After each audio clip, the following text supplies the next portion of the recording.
Are you tired of the real world? Then let's jump right in for some fantasy. Here are 10 great action fantasy anime you must watch. Let's go.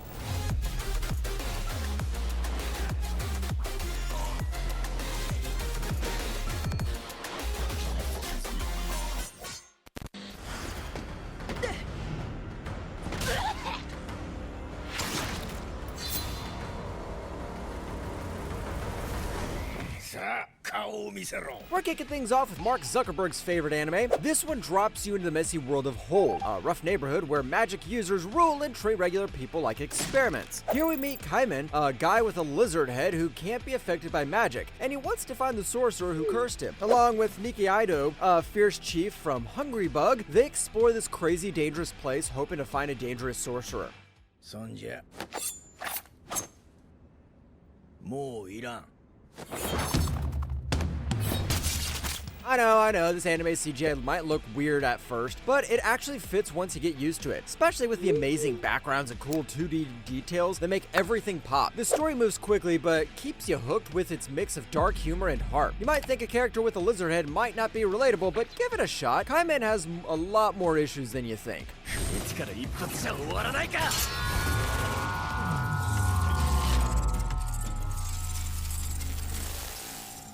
こんなもんかよ神ゲー。 It's always nice to see a gaming anime twist the formula. High schooler Rakuro Hizutome, aka Sunraku, is known for chasing out-of-the-way glitchy games that barely work. But when he jumps into Shangri-La Frontier, a super popular VR MMO, things get wild. He ditches his boring starter gear for a strange bird mask and just boxers, using his mad skills from playing broken games in a world that's way tougher than he thought. Plus, there's a girl who likes him and she's leveling up right alongside him. ゴブリンか。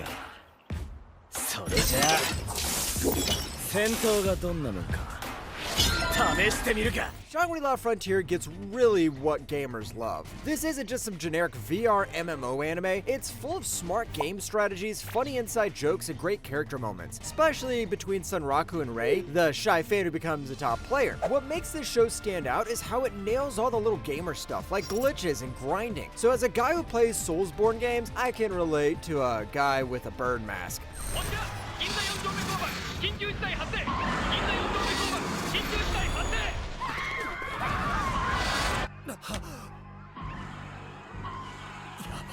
Have you ever seen a military isekai? Well, on one side, we've got the saga of Tanya, but on the other side, we've got Gate. A portal opens up in Tokyo and lets medieval warriors and strange creatures flood the city. Yuji Itame, a JSDF officer who's also a big anime fan, jumps in to help the people. Soon, he's leading a team into the weird world behind the gate called the Special Region. Their job? To explore this strange place to try to make peace with its rulers and hopefully befriend some OP anime girls. 敵の陣形が崩れた。 What makes this anime awesome is how it mixes real military strategies with a fantasy setting. So the battles don't feel just like random magic fights you usually see in isekai. Yuji's personality might feel like a vegetable at times, but the guy's kind attitude makes him easy to like. And the side characters, like the curious sorceress Laylee and the playful demi-goddess Rory, add lots of fun and energy. This is what a good isekai anime should be.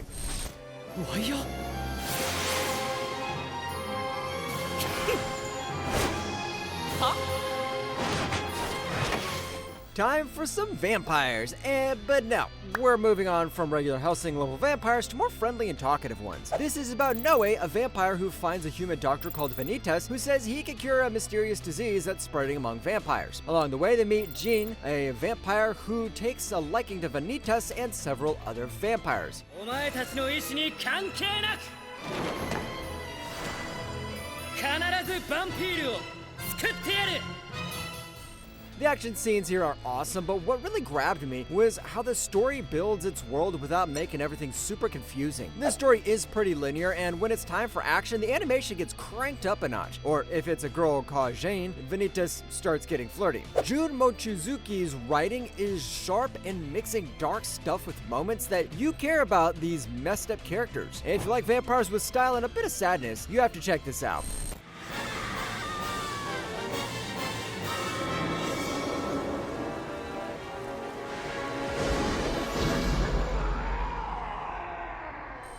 You know, I always love to sprinkle some old anime here and there because stuff like these might be old, but they are gold. Yoko Nakajima just wants to be a normal student. Good grades, class president, always ready to help out. But her bright red hair makes her stick out a lot. Then a strange blonde guy named Keiki bursts into her class insisting he's his master and meant to rule the throne. Things get crazy fast. Suddenly, Yoko and two classmates get pulled into a weird world of monsters, tricky politics, and fights to survive.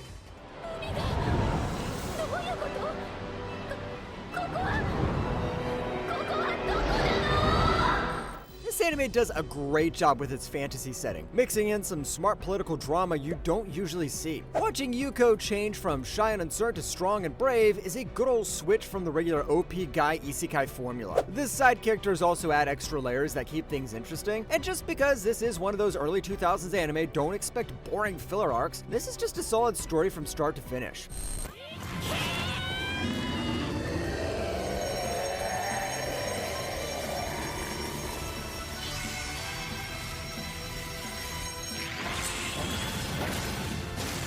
This is another fun concept on isekai. Why don't we let an anime director get transported to an isekai world? Natsuo Hirose just crushed it with her first time as a director, making a huge anime hit. Now, she's stuck. She wants to write a romantic comedy about first love, something she's never actually been through. While trying to come up with a story, she suddenly passes out and wakes up inside the world of her favorite childhood anime movie and is surrounded by the characters she liked as a kid. どこから来た？何者だ？現実から来たアニメだ。おい！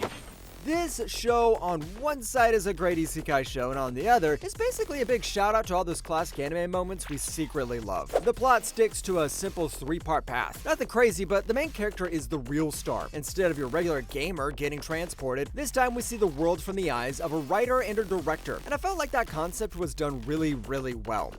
どうした？おい！これで終わりだ。楽勝だ。そらそらそらそらそら。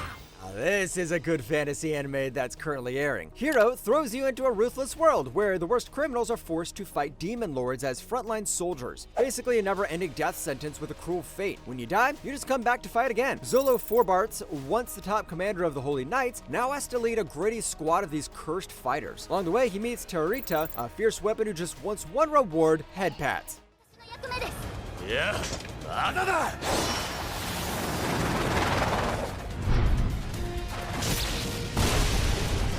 This show may not be super famous, but it's a wild mix of non-stop action and dark fantasy. Zylo's tough leadership and his weird but funny relationship with Terrorita is probably what keeps things so interesting. It's like the chemistry between the Konosuba cast. The anime also has its dark moments, but more than anything, it has some action that makes you jump off your seat.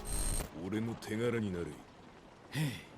何を言いやがるクソボケ。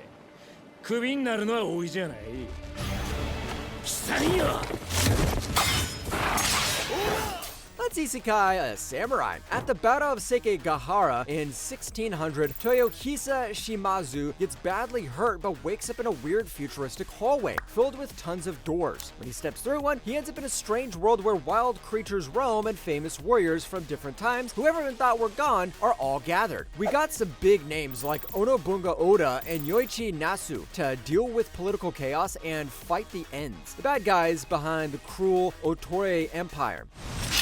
誰だ主？誰だ？誰だ？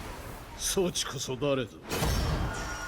First off, this anime looks amazing. And look at these visuals. The fights with swords and clever plans keep you watching without any boring parts, and it never feels too fast or slow. Plus, this is some big Japanese names we're talking about, so if you listen during history class, then this anime is going to be extra interesting. 無駄の多い動き、隙だらけだ。 Minoru Kageno's life is split between serious training and acting like a normal student during the day. But at night, he's out there fighting with a crowbar like a total street brawler. Then after almost getting hit by a truck, he wakes up as Sid, a noble's second son in a world full of magic. Using his new skills, he starts Shadow Garden, a secret club to take down the weird cult of Diablos. At first, he makes up some information about the cult, but soon he realizes the cult actually exists. I need more power. 魔力 If you've ever wanted to be the shy guy who actually controls everything, this anime gets it right. It's like Batman on steroids having an army of Catwomen. Wait, don't quote me on that. Every fight shows off how cool the main character is, even though he doesn't always get how serious stuff really is. The big group of characters, some definitely crush-worthy and fast story makes it super entertaining. It's like combining Code Geass, Overlord, and Wise Man's grandchild into one anime.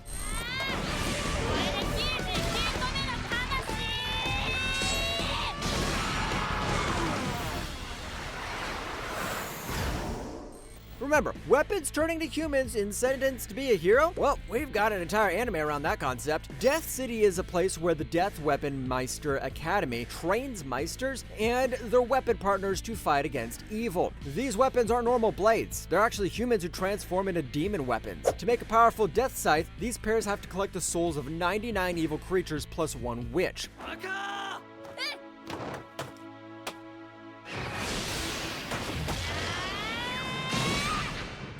The animation and art style of Soul Eater is what catches your eye first. It's got a spooky theme, but also very lovable character designs, with some weirdos like Death the Kid and the serious Maka. Maka can be kind of annoying with her stubborn choices, but the rest of the team balances that out. And even though it has a fair share of filler, it's got some of the best fights I've seen in anime, especially during the more serious segments.